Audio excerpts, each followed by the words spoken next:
Vamos ler apenas o versículo 1, 2, apenas 2. Amém? Carta aos Hebreus, capítulo 12, versículo 1. Vamos começar no primeiro versículo. Diz assim: quem achou diz amém? Amém. Quem está à procura diga: espere por mim. Achamos todos. Carta aos Hebreus, capítulo 12, versículo 1. Portanto, nós também, pois que estamos rodeados de uma tão grande nuvem de testemunhas, deixemos todo o embaraço e o pecado que tão de perto nos rodeia e corramos com paciência a carreira que nos está proposta, olhando para Jesus, autor e consumador da fé, o qual pelo gozo que lhe estava proposto suportou a cruz, desprezando a afronta, e assentou-se à destra do trono de Deus. Amém? Amém. Glória. Levanta a sua Bíblia. Você que tem, você que não tem a sua Bíblia, a sua mão. Amém? Mais alto que a sua cabeça, diga comigo: meu Deus, fala comigo nesta madrugada, através da sua palavra. Revela o segredo que há nesta mensagem. Em nome de Jesus. Amém. Sente-se. Glória a Deus. Aleluia. Glória. Irmãos, eu quero chamar a máxima atenção da parte dos irmãos e das irmãs. Você que sente que o sono está próximo, eu quero te aconselhar a ficar em pé, possível, para o diabo não roubar a sua bênção. Você vai fazer o possível para que o cansaço não roube a sua bênção. Você vai criar condições de estar acordado para prestar atenção na palavra do Senhor nosso Deus. Não durma, por favor. Irmãos, e nós estamos neste culto de vigília. Estamos aqui para adorar a Deus. Estamos aqui para dar para Deus a nossa oferta. Quando falamos de oferta, Deus é muito sensível ao assunto ou à questão da oferta. A Bíblia, a palavra de Deus afirma dizendo que Abel e Caim, eles se propuseram em dar para Deus um sacrifício como oferta. E a Bíblia diz que Deus rejeitou a oferta de Caim e aprovou a oferta de Abel. A Bíblia fala num tempo em que eles entravam, muitos davam sua oferta, mas de repente uma mulher tinha apenas um dinheiro. A Bíblia diz que Deus acabou aprovando a oferta daquela mulher, a oferta inferior por acaso a oferta dos outros que lá estavam a ofertar. Deus é sensível a essas questões. Quando nós falamos de oferta, irmãos, Deus acaba não olhando em si para aquilo que efetivamente nós damos. Ele atenta-se para a intenção do coração. Por esta razão que Deus reprovou a oferta dos demais e acabou aprovando a oferta da viúva pobre. E quando nós olhamos para a questão de Abel e Caim, nós temos o hábito de olhar para a oferta de Caim como se fosse uma oferta completamente desagradável à vista. Eu fiz parte da escolinha dominical. Tenho visto com frequência alguns livros que relatam assuntos infantis, em que colocam uma representação, um desenho, de um lado a oferta de Abel, do outro lado a oferta de Caim. Quando nós olhamos daqueles desenhos, daquelas cartazes para a oferta de Caim, o que nós vemos aí? Nós vemos tudo de qualquer maneira, um pepino de qualquer maneira, melancia completamente, não é? Já em estado de decomposição, que já está a apodrecer. Nós olhamos para, porque afinal de contas era fruto da terra, tudo de qualquer maneira na oferta de Caim. Mas em contrapartida, quando nos remetemos, pensamos na oferta de Abel, aí representa-se de forma muito bonita uma ovelha completamente branca, uma ovelha completamente robusta, dando-nos a entender que, afinal de contas, o que Abel ofereceu era algo proveitoso, e o que Caim ofereceu era algo que não valia para nada. Isso é lenda gospel, é lenda evangélica. Ambos eram filhos de Adão. Irmãos, entendam o nível de temor, entendam o nível de devoção que Abel e Caim tinham em relação a Deus. Atenção, o pai colocava eles para sentar e contava para eles a mesma história. Eu vivi num jardim que era sustentado pelo sobrenatural. E o Deus Todo-Poderoso, autor e consumador da fé, Criador dos céus e da terra, Ele mesmo em pessoa, descia e estabelecia contato conosco. Abel e Caim eram sim disciplinados, eram orientados desde pequeno que para Deus tinham que entregar o melhor, e eles tinham essa disciplina. Razão pela qual eu me atrevo em afirmar que ambos entregaram à vista ofertas proveitosas, ofertas boas à vista. O segredo não estava diante dos olhos. O segredo estava na intenção do coração. O que Deus faz? Deus forja intenções. Ele está aqui atento a si agora.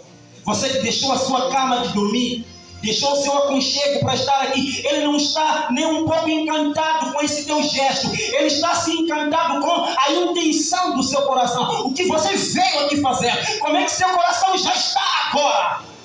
Adoração, irmãos, não é formalismo. Adoração não é estar nos presentes. Adoração é o que o seu coração está a dar agora. Parabéns para o salmista. Parabéns para o salmista.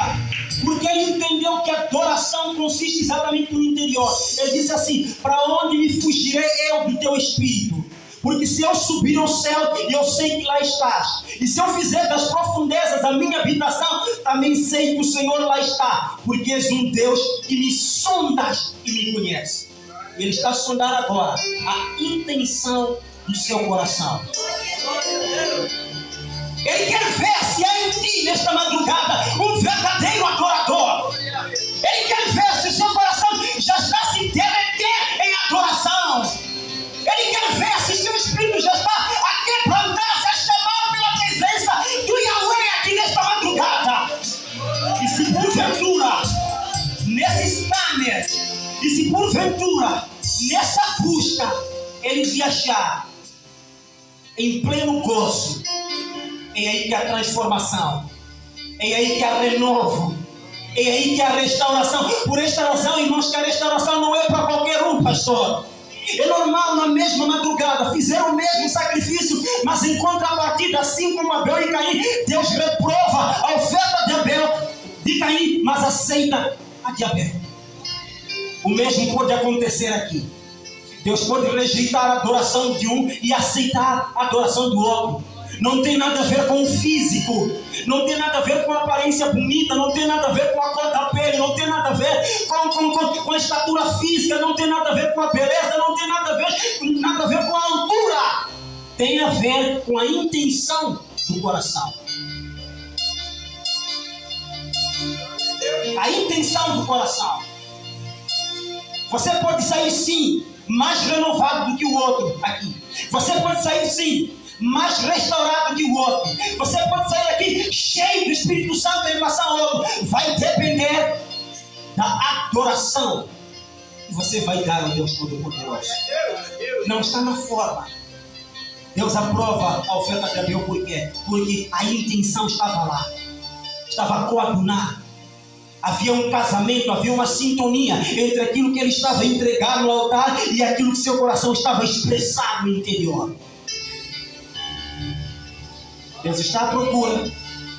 Deus está à procura. Alguém pode glorificar a Deus por isso? Deus está à procura. Deus está à procura. Levanta a mão e adora. Levanta a mão e adora. Levanta a mão e adora.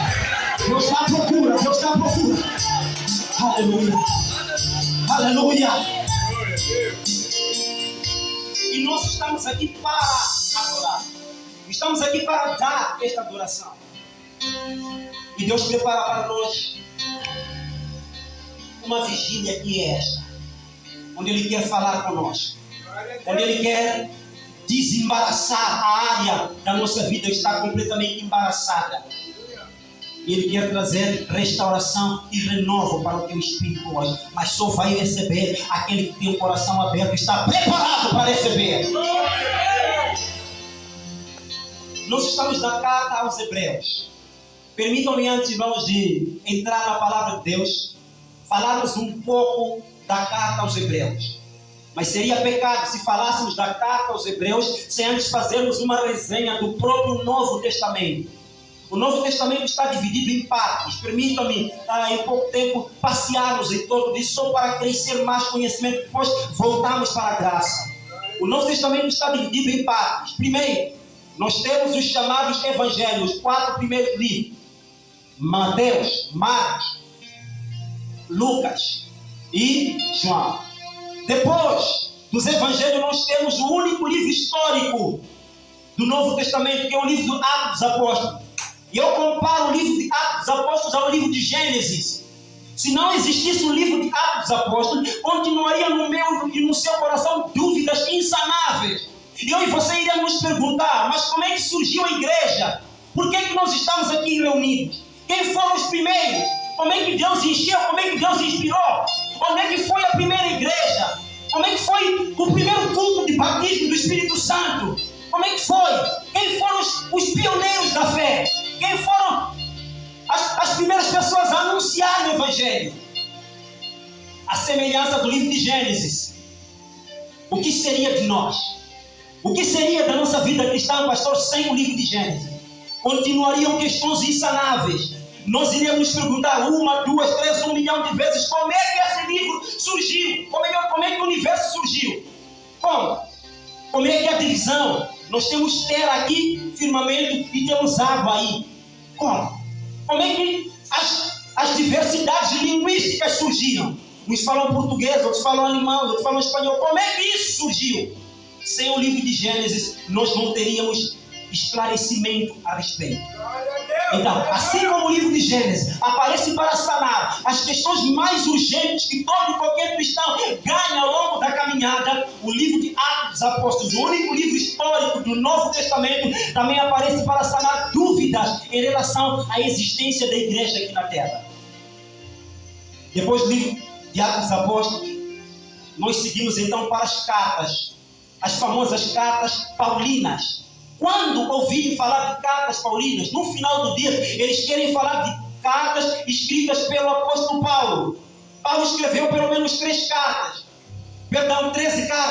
E das 13 cartas que Paulo escreveu, ele escreveu 9 cartas para a igreja no seu complexo como tal. E ele escreveu 4 cartas para pessoas individuais. Para a igreja ele escreveu 9 cartas. Ele escreveu 2 cartas a Corinto, 2 cartas a Tessalônica, 1 carta para Éfeso, 1 carta para Gálatas, 1 carta para tantas outras igrejas. E ele escreveu 4 cartas para pessoas individuais. Ele escreveu 2 cartas para Timóteo, 1 carta para Tito e 1 carta para Filemão.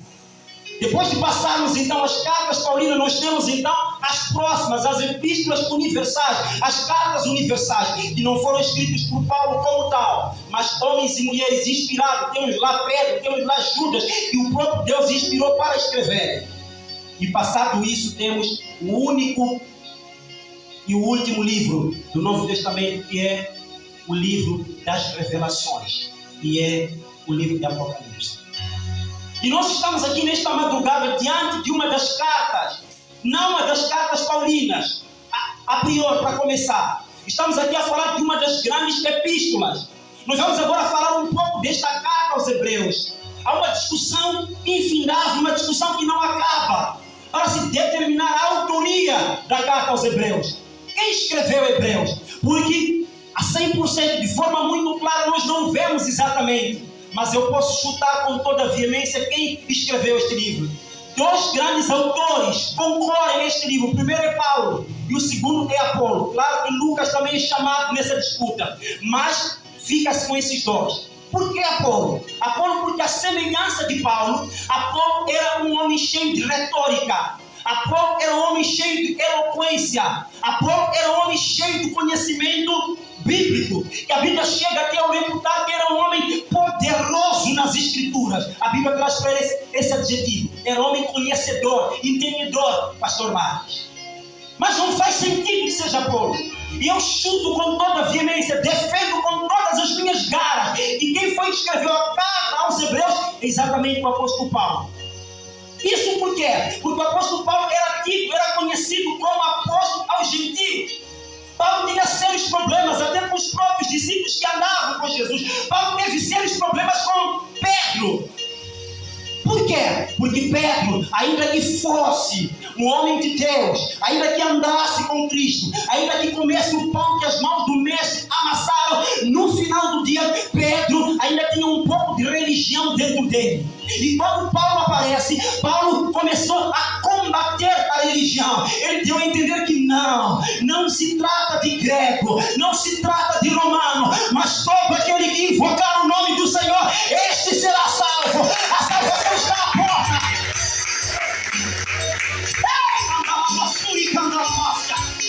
Todo aquele que invocar o nome do Senhor, este será salvo. Não vim pregar para grego, não vim pregar para romano, mas eu vim pregar para filhos e filhas. E por esta razão, que quando fores ler as cartas de Pedro, você vai notar um certo ciúme. Me permite a expressão. Pedro disse assim: leiam todas as cartas, observem com muita atenção, mas tenham muito cuidado ao ler as cartas de Paulo. Por quê? Porque quando olhavam para Paulo, eles pensavam que Paulo abusava da graça. Acusavam Paulo de usar a graça para permitir pecados dentro da igreja. Mas em circunstância alguma Paulo fez isso.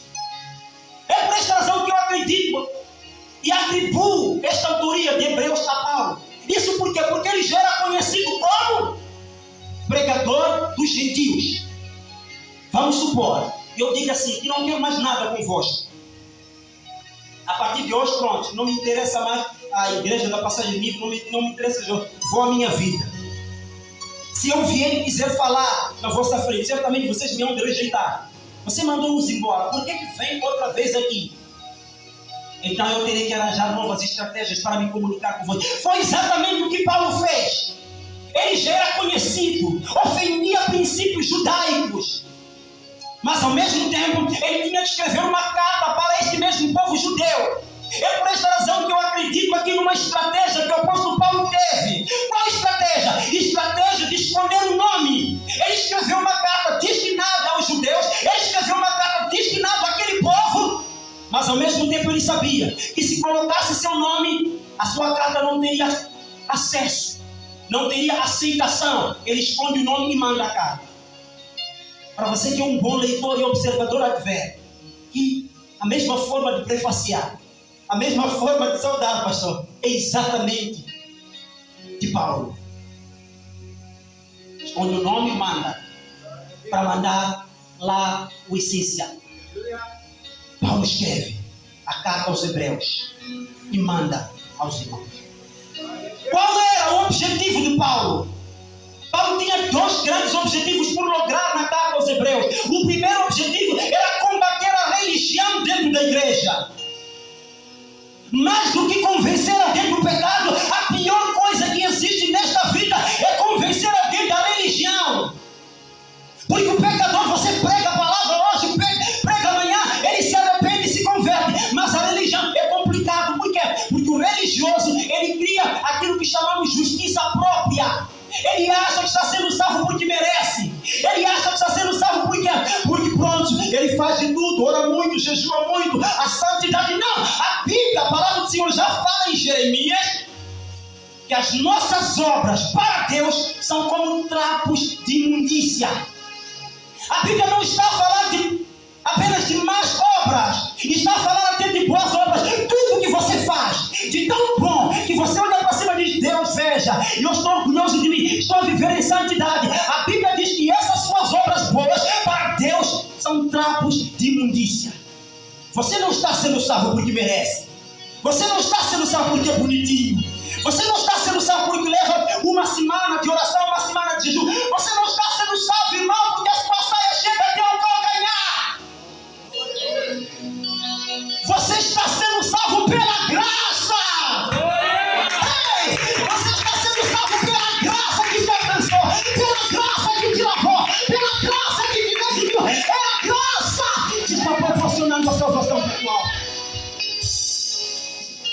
Não. Você está proibido de continuar a dormir. Por favor, acorda. Olha para você, irmãos. Diga pela acorda, irmão. Diga acorda. Diga acorda. Balança essa até deixar ele consciente. Diga acorda, irmão. A igreja de Cristo dá um grito de glória.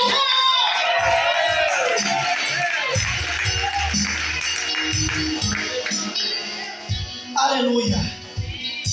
Um dos principais grandes objetivos do apóstolo Paulo era de combater a religiosidade, a religião dentro da igreja. Ele foi para lá para combater até Pedro e companhia, que ainda que pregasse o evangelho, tinham alguma percentagem de fingimento, porque se apegavam na tradição judaica. O apóstolo Paulo escreve para combater a religiosidade. O segundo grande objetivo que fez com que o apóstolo Paulo escrevesse a carta aos Hebreus era exatamente de responder algumas perguntas que haviam ficado em relação à tradição dos judeus. O tema principal da carta aos Hebreus é esta: é superioridade de Cristo. Esse é o tema-chave. Este é o tema central da carta aos Hebreus. Por que a superioridade de Cristo? Paulo queria mostrar que, afinal de contas, Jesus Cristo está acima dos demônios, está acima dos anjos, está acima da tradição, está acima da religião, está acima de absolutamente todos os mandamentos e decretos que os homens colocavam. Jesus é superior a tudo. Olha para o teu irmão e diga para ele: Jesus é superior a tudo. Jesus é superior a tudo. Ele está acima da cultura, ele está acima da tradição, ele está acima de absolutamente tudo. Por quê? Porque ele é simplesmente superior. Agora, irmãos, faltam só 10 minutos para 4 horas, vamos por ele. Vamos então ao versículo que nós lemos. A Bíblia fala o seguinte para nós: portanto, nós também, pois estamos rodeados de tão grande nuvem de testemunho, deixemos o embaraço e o pecado. O escritor aos Hebreus, que eu me atrevo a chamar de Paulo, ele está aqui a comparar, está aqui a olhar para a nossa caminhada, está aqui a olhar para a nossa vida cristã, está a atribuir um título, de carreira. Paulo se sentia seguindo uma carreira, por esta razão que quando ele sentiu que já era o fim, nos dias finais da sua vida, quando estava prestes a ser entregue por aspersão, o que ele disse? Ele disse assim para Timóteo, escrevendo a carta, que eu combati um bom combate, terminei a minha carreira e guardei a fé. Esta mesma carreira do apóstolo Paulo. Quando falamos de carreira, irmãos, por favor, não confunda a carreira com a carreira profissional. É claro que nós temos várias carreiras nesta vida. Temos a carreira profissional. Tantos irmãos aqui que já estão a seguir alguma carreira da vida. Temos aqui o nosso irmão, o locutor da rádio, não é? Deu para perceber, mediante a sua abordagem, que está a seguir uma brilhante carreira. Nós temos debaixo deste teto aqui professores, nós temos debaixo deste teto talvez enfermeiros, temos aqui nutricionistas presentes, temos juristas aqui presentes. Isso por quê?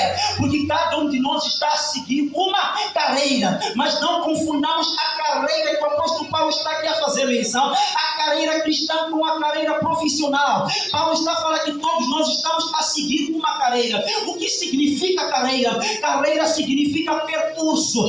Dito de outro modo, e eu iria dizer, carreira é caminhar ou andar na fé. E o que é andar na fé? Andar na fé é andar com Deus. Andar na fé é andar como Enoque andou, andando com Deus em todas as ocasiões, em todas as circunstâncias. A palavra do Senhor afirma dizendo, meus irmãos, continua dizendo que nós vamos seguir esta carreira que nos está proposta para nós aqui, uma carreira para cada um de nós aqui.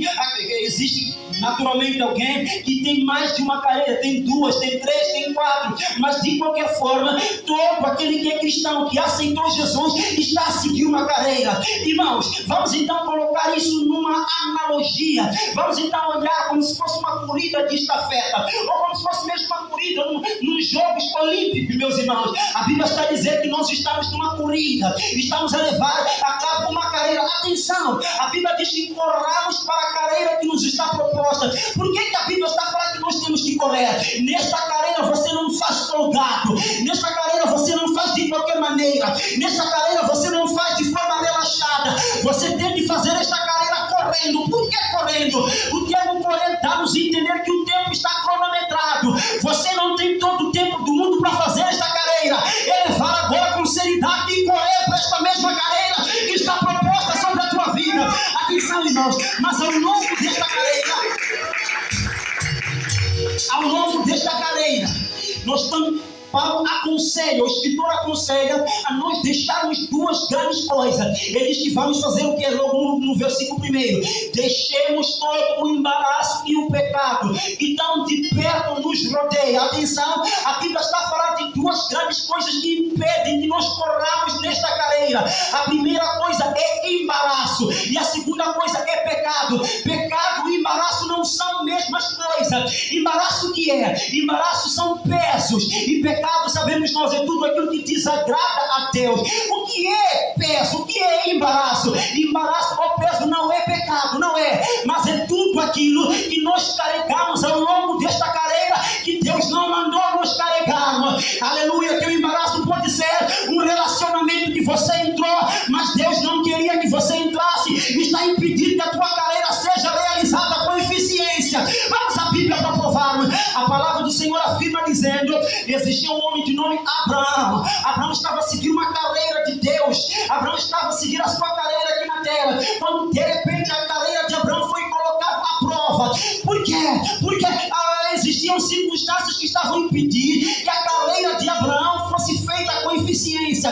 A Bíblia, a palavra do Senhor afirma dizendo que quando Deus manda Abraão seguir nesta carreira, Abraão disse: sozinho não vou pegar meu sobrinho para ir comigo. Estava a carregar peso, estava a carregar embaraço. Deus não mandou Abraão levar embaraço, Deus não mandou Abraão levar peso. Ele pega seu sobrinho Ló, vamos seguir Ló, e começa caminhando com Ló. Mas Ló era peso, Ló era embaraço. Embaraço impede que nós efetuemos a nossa carreira com eficiência. Começou a dar problema, pastor, aleluia, começou a dar dificuldade. A carreira de Abraão não estava sendo exercida com eficiência, até que um determinado dia Abraão despertou e disse: olha Ló, ele está tudo de qualquer maneira, a minha carreira não está correta. Por quê? Veja que os nossos trabalhadores estão a lutar, estão a trazer problemas entre nós. Vamos tomar uma decisão hoje, Ló. Se você escolher ir para a direita, eu escolho ir para a esquerda. E se você escolher ir para a esquerda, eu escolho ir para a direita.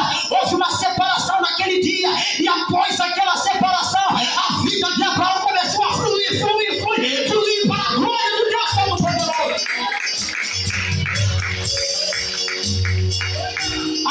A vida de Abraão fluiu. Ei, aleluia, glórias a Deus. A prosperidade de Deus desceu na vida de Abraão. Deus foi engrandecendo Abraão. A riqueza de Abraão foi se multiplicando. Sabe por quê? Porque Abraão identificou o embaraço e mandou embora o embaraço. Nesta carreira, Deus não te mandou levar nada. Não carrega peso consigo. E o que é peso, pastor? Peso é exatamente esse trabalho que você entrou, mas não te dá liberdade. Faz com que você viva na corrupção. Peso. Esse namoro fracassado está matando a tua vida espiritual. Peso. Peso. Glórias a Deus. É isso mesmo. Glórias a Deus. É isso mesmo. É isso mesmo. É peso. É peso. Deus está falando e alguém não está ouvindo aqui. Deus está falando e alguém não está despertando aqui. Deus está falando e alguém não está abrindo os olhos aqui. Aleluia. A palavra de Deus afirma dizendo que Deus tinha toda a intenção de falar com Balaão. Balaão era um profeta. O grande profeta usado por Deus. Apareceu Balaque. Diz: olha, Balaão, você tem uma missão. Tua missão é amaldiçoar o povo. Vem comigo. A Bíblia, a palavra do Senhor afirma dizendo que Deus disse para Balaão: Balaão, você não vai. Mas o que Balaão fez? Balaão insistiu: eu quero ir, Senhor, eu quero ir, São Príncipe, Senhor, eu quero orar. E Deus disse: tá bom, vai. Aquela autorização de Deus a Balaão não era autorização como tal, não era vontade de Deus, mas era permissão. Primeiro aparece a proibição. Pastor Marcos, Deus proíbe.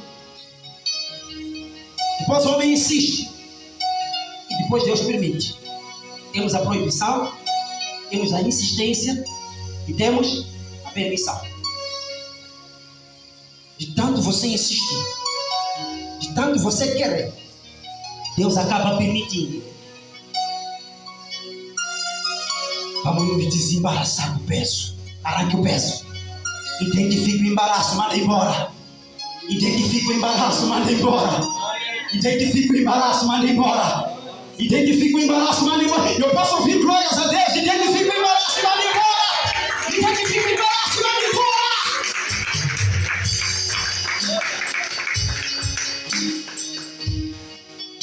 Aleluia.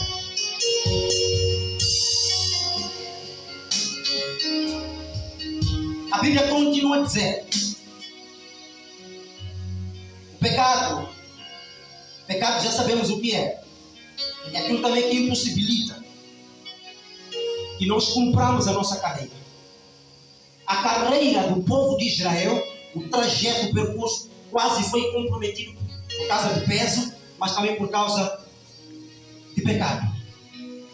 A Bíblia diz que depois de terem passado por Jericó, Deus disse: não leve nada.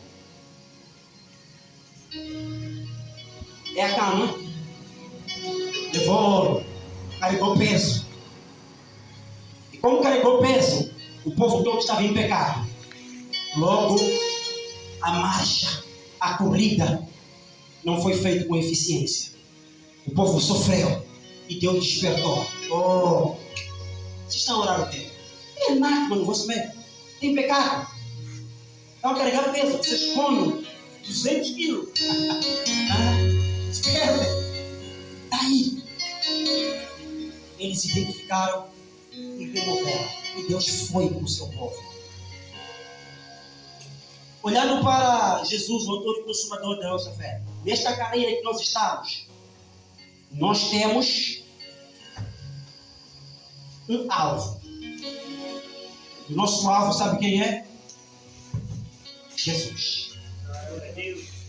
O autor, consumador